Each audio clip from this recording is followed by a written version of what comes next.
அமைச்சர் செந்தில் பாலாஜி அவரை பத்தி சொல்ல வேண்டிய அவசியமே இல்லை. இந்த கரூர் மாவட்டத்தை தன்னுடைய கட்டுப்பாட்டில் வச்சிருக்கிறாரு. கட்டுப்பாடுனா கொள்ளையடிக்கிறதுல, ஊழல் செய்யறதுல, லஞ்சம் வாங்குறதுல அந்த கட்டுப்பாட்டில் வச்சிருக்கிறாரு. இப்படி ஒன்றா இரண்டா எடுத்து சொல்ல அப்படின்னு பாட்டு இருக்கு. அந்த அளவிற்கு லஞ்ச லாவணியம் இன்றைக்கு கொடிகட்டி பறந்து கொண்டிருக்கக்கூடிய நிலையில தான் அமைச்சராக இருந்தாலும் சரி, எம்பியாக இருந்தாலும் சரி, அந்த பணியை அவர்கள் செஞ்சுக்கிட்டு இருக்கிறாங்க. கரூர் மாவட்ட கழகத்தினுடைய செயலாளர், என்னுடைய இனிய சகோதரர், அருமை சகோதரர், பாசமிகு சகோதரர், ஆற்றல் மிகு சகோதரர், செயல் வீரர் செந்தில் பாலாஜி அவர்களே, பொதுக்கூட்டம்னு சொல்லிட்டு மாபெரும் எழுச்சி மாநாட்டையே இங்க ஏற்பாடு செஞ்சிருக்கிறார் செயல் வீரர் செந்தில் பாலாஜி அவர்கள்.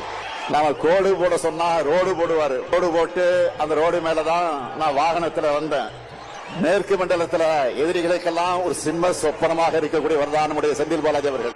இந்த மாவட்டத்தில்